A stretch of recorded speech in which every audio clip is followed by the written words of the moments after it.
आज हम मुद्रा के मूल्य और मूल्य स्तर के बारे में चर्चा करेंगे। मुद्रा के मूल्य के बारे में क्राउथर महोदय का कहना है कि the value of money is what it will buy, यानी मुद्रा का मूल्य वह है जो वह खरीदती है। कहने का तात्पर्य है कि मुद्रा का मूल्य मुद्रा की क्रय शक्ति होती है। मुद्रा की the purchasing power of money is the value of money, यानी the value of money is its purchasing power. It is purchasing power of a unit of money in terms of goods and services, यानी मुद्रा की एक इकाई से वस्तुओं और सेवाओं की जो मात्रा खरीदी जाए वह मुद्रा का मूल्य होगा।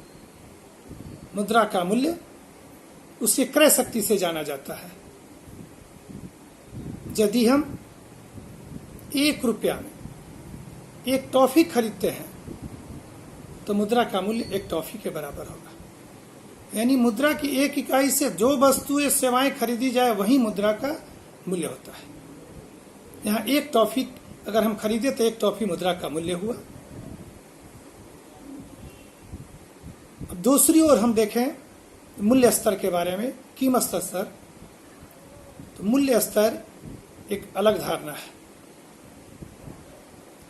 मूल्य स्तर की स्थिति पर ही मुद्रा का मूल्य निर्भर करता है और मुद्रा का मूल्य और मूल्य स्तर के बीच विपरीत संबंध होता है। विपरीत संबंध कहने का अर्थ हुआ कि यदि वस्तुओं का मूल्य बढ़ जाए तो मुद्रा का मूल्य घट जाता है, और यदि वस्तुओं का मूल्य घट जाए तो मुद्रा का मूल्य बढ़ जाता है। When price increases the value of money decreases, and when price decreases the value of money increases. There is inverse relation between value of money and price level. लेकिन दोनों के बीच विपरीत संबंध के साथ साथ विपरीत समानुपातिक संबंध होता है। जैसे यदि वस्तुओं का मूल्य पहले की अपेक्षा दुगुना हो जाए बढ़कर, तो मुद्रा का मूल्य पहले की अपेक्षा आधा हो जाता है, और यदि वस्तुओं का मूल्य पहले की अपेक्षा घट करके आधा हो जाए तो मुद्रा का मूल्य बढ़कर पहले की अपेक्षा दुगुना हो जाता है। There is inverse relation between price level and value of money. मुद्रा के मूल्य और वस्तुओं के मूल्य में विपरीत समानुपातिक संबंध होता है। यदि वस्तुओं के मूल्य में वृद्धि होती है तो मुद्रा का मूल्य घट जाता है, यदि वस्तुओं के मूल्य में कमी आती है तो मुद्रा का मूल्य बढ़ जाता है। और ये जो बात हम बताए कि दोनों में अगर वस्तुओं का मूल्य आधा हो जाए तो मुद्रा का मूल्य दुगुना हो जाएगा, वस्तुओं का मूल्य दुगुना हो जाए तो मुद्रा का मूल्य आधा हो जाए। इसको एक उदाहरण के द्वारा हम स्पष्ट कर सकते हैं। वैसे तो नहीं, वैसे चावल का दाम नहीं, लेकिन राशन की दुकान से अगर चावल का हम रेट लेते हैं तो यदि 4 रुपया केजी चावल है तो 1 रुपया में हमको 250 ग्राम चावल मिलेगा, यानी प्राइस 4 रुपया पर केजी चावल हुआ, लेकिन यहाँ पर वैल्यू ऑफ मनी 250 ग्राम चावल के बराबर होगा। यदि चावल का दाम बढ़ के पहले की अपेक्षा 8 रुपया केजी हो जाए तो 1 रुपया में अब हमको 125 ग्राम चावल मिलेगा, यानी प्राइस यहाँ पर 8 रुपया पर केजी हो गया और वैल्यू ऑफ मनी 125 ग्राम चावल हो गया। अब इसको देखने के लिए स्पष्ट करें तो यदि 4 रुपया केजी चावल था तो उस समय मुद्रा का मूल्य 250 ग्राम चावल था, वैल्यू ऑफ मनी, और चावल का दाम बढ़कर पहले की अपेक्षा दुगुना हो गया 8 रुपया पर केजी, तो मुद्रा का मूल्य पहले की अपेक्षा घट करके आधा हो जाता है, यानी 250 ग्राम से घट करके 125 ग्राम हो गया। फिर इसको 22 वर्षा देखें। यदि चावल का दाम 8 रुपया पर केजी था तो मुद्रा का मूल्य 125 ग्राम चावल था, यानी 1 रुपया में 125 ग्राम चावल मिल रहा था। यदि चावल का दाम घटकर पहले की अपेक्षा आधा हो गया, 4 रुपया पर केजी हो गया, तो मुद्रा का मूल्य 1 रुपया में 250 ग्राम चावल मिला, यानी यह पहले की अपेक्षा दुगुना हो गया। यानी वैल्यू ऑफ मनी और प्राइस लेवल के बीच इनवर्स रिलेशन होता है, यानी VM is equal to 1/P, where VM is equal to value of money और P is equal to price level. वस्तुओं के मूल्य और मुद्रा के मूल्य में इसी उतार चढ़ाव के चलते हमारी अर्थव्यवस्था में इन्फ्लेशन और डिफ्लेशन की स्थिति आती है। यानी वस्तुओं के मूल्य, मुद्रा के मूल्य में परिवर्तन वस्तुओं के मूल्य में परिवर्तन पर निर्भर करता है। यदि वस्तुओं का मूल्य में घटने और बढ़ने की जो प्रवृत्ति पाई जाती है और इसके चलते मुद्रा के मूल्य में जो घटने और बढ़ने की प्रवृत्ति पाई जाती है, इसी के चलते अर्थव्यवस्था में इन्फ्लेशन और डिफ्लेशन की स्थिति आती है। यदि प्राइस पहले की अपेक्षा बढ़ने लगता है, इंक्रीज करता है, तो वैल्यू ऑफ मनी डिक्रीज करने लगता है। When price increases value of money decreases, this is the situation of inflation. यह मुद्रास्फीति की स्थिति होगी। क्राउथर ने कहा है when price increases the value of money decreases and this is the situation of inflation. दूसरी बात, जब प्राइस डिक्रीज करता है तो वैल्यू ऑफ मनी इंक्रीज करेगा, तो यह डिफ्लेशन की स्थिति यानी संकुचन की स्थिति आ गई। तो क्राउथर ने कहा कि when price decreases the value of money increases, this is the situation of deflation. यानी इन्फ्लेशन और डिफ्लेशन, मुद्रास्फीति और मुद्रा संकुचन की स्थिति मुद्रा के मूल्य में परिवर्तन के चलते होता है, और मुद्रा के मूल्य में जो परिवर्तन है वह डिपेंड करता है वस्तुओं के मूल्य में परिवर्तन के चलते।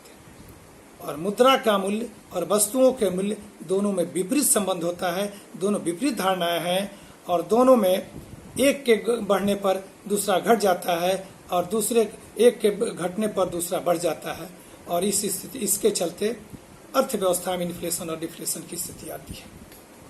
अब सवाल है कि मुद्रास्फीति को हम मापेंगे कैसे? ये मुद्रास्फीति नहीं, वैल्यू ऑफ मनी को हम कैसे मापेंगे?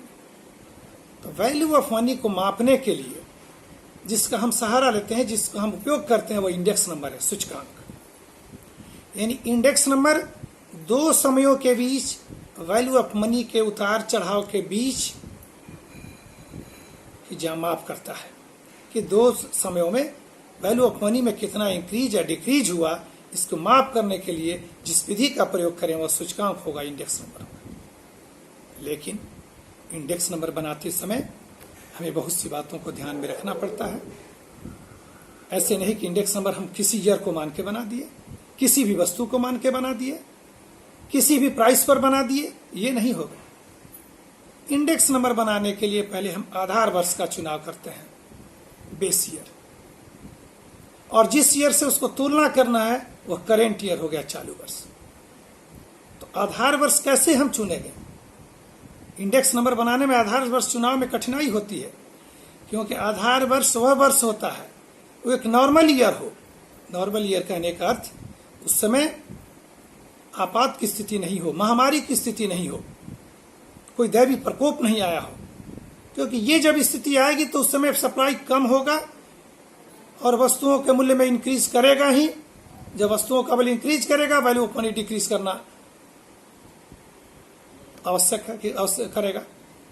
तो इसके लिए आधार वर्ष का चुनाव करने के लिए एक नॉर्मल ईयर का चुनाव करते हैं। जैसे मान लीजिए अगर 2021 में हम बनाने जा रहे हैं इंडेक्स नंबर, तो 2020 को हम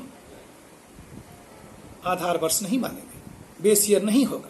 इसलिए बेस ईयर नहीं होगा कि नॉर्मल ईयर नहीं है, इस समय महामारी की स्थिति है, लॉकडाउन की स्थिति है, सारी अर्थव्यवस्था के सारे क्रियाकलाप यहाँ ठप पड़े हुए हैं, जीडीपी रेट डाउन हो रहा है, ये बेरोजगारी बढ़ रही है, ये नॉर्मल ईयर नहीं है। इसलिए नॉर्मल ईयर मानने के लिए हम 2020 को नहीं मानेंगे। ये बात तो स्पष्ट हो गया कि 2021 में अगर बनाना है इंडेक्स तो 2019 को चुन सकते हैं, 2018 को चुन सकते हैं, 17 को चुन सकते हैं, न कि 2020 को, क्योंकि 2020 नॉर्मल ईयर नहीं है। यानी बेस ईयर चुनाव करने के पहले हम नॉर्मल ईयर का चुनाव करते हैं, वही आधार वर्ष होगा। अगर मान लीजिए 2018 और 2019 वैल्यू ऑफ मनी में क्या चेंजेज आया, क्या परिवर्तन हुआ, इसको जानने के लिए हम चाहें तो 2018 हमारा बेस ईयर हो गया, 2019 हमारा चालू वर्ष हो गया, करेंट ईयर हो गया। यानी बेस ईयर और करेंट ईयर के बीच तुलना करेंगे, बेस ईयर नॉर्मल ईयर होना चाहिए। और दूसरी बात, हम कौन सा प्राइस लें, खुदरा प्राइस लें, रिटेल प्राइस को ले चले या होलसेल प्राइस को ले चले। तो रिटेल प्राइस तो दुकान हर जगह वेरी कर रहा है। सिवान में कुछ है, मुजफ्फरपुर में कुछ है, पटना में कुछ है, ये डिफर कर रहा है। हम होलसेल प्राइस को ले चले गए, दुकान पर जगह जगह पे डिफर करता है। तो इंडेक्स नंबर बनाने के लिए हम होलसेल प्राइस को लेते हैं, न कि रिटेल प्राइस। और तीसरी चीज, इंडेक्स नंबर बनाने के लिए वस्तुओं का चुनाव करना है। हम किसी वस्तु को नहीं लेकर के चुनाव करते, हम वैसी वस्तुओं का चुनाव करते हैं जिसका मैक्सिमम लोगों द्वारा उपयोग हो रहा हो, जिसका यूटिलाइजेशन मैक्सिमम लोगों के द्वारा हो रहा हो, तब तो हम उस पर इंडेक्स नंबर तैयार कर सकते हैं। इसलिए आज इंडेक्स नंबर बनाने के पहले हमें 3 बातों का ख्याल रखना चाहिए। पहला, आधार वर्ष का चुना, दूसरा मूल्य का चुना, थोक मूल्य हो या खुदरा मूल्य हो, वस्तुओं का चुना, वह वस्तु ऐसी वस्तुओं का चुना होना चाहिए जिसका अधिकतम लोग प्रयोग कर सकते हैं। और यही इंडेक्स नंबर बनाने के लिए हम इसमें बहुत सा मेथड है, जैसे लास्पियरे मेथड है, पास्के मेथड है, फिशर्स मेथड है। हालांकि तीनों मेथड में फिशर के मेथड को ही हम आदर्श सूचकांक मानते हैं, आइडियल इंडेक्स नंबर, क्योंकि वह फैक्टर रिवर्सल टेस्ट और टाइम रिवर्सल टेस्ट, इसको शॉर्ट में बता रहे हैं, डिटेल में आगे बताएंगे। जो 2 टेस्ट है उसको लास्पियरे का मेथड फैक्टर रिवर्सल टेस्ट और टाइम रिवर्सल टेस्ट को नहीं सेटिस्फाई करता है, जबकि फिशर का index number factor reversal test और यूनिवर्सल रिवर्सल टेस्ट को सेटिस्फाई करता है। So Fisher's index number is ideal index number. अगर इंडेक्स नंबर की बात करें, इसका मतलब फिशर्स इंडेक्स नंबर हो गया। तो अंत में हम ये कह सकते हैं कि जो हमने बताया कि मुद्रा के मूल्य और वस्तुओं के मूल्य के बारे में, तो मुद्रा का मूल्य और वस्तुओं का मूल्य दोनों विपरीत धारणाएं हैं, दोनों के बीच विपरीत समानुपातिक संबंध होता है। मुद्रा के मूल्य में और वस्तुओं के मूल्य में विपरीत संबंध है। मुद्रा का मूल्य वस्तुओं के मूल्य पर ही निर्भर करता है। वस्तु के मूल्य में जो घटने बढ़ने की प्रवृत्ति पाई जाती है, उसी के चलते मुद्रा का मूल्य घटता बढ़ता है। और दोनों में जो घटने बढ़ने की प्रवृत्ति है, उसी के चलते हमारी अर्थव्यवस्था में इन्फ्लेशन और डिफ्लेशन की स्थिति आती है। और इन्फ्लेशन डिफ्लेशन की स्थिति को काउथर को कि मापने के लिए, यानी वैल्यू ऑफ मनी में इंक्रीज और डिक्रीज क्या, उसको मापने के लिए जो विधि का प्रयोग करते हुए इंडेक्स नंबर है। अगली दिन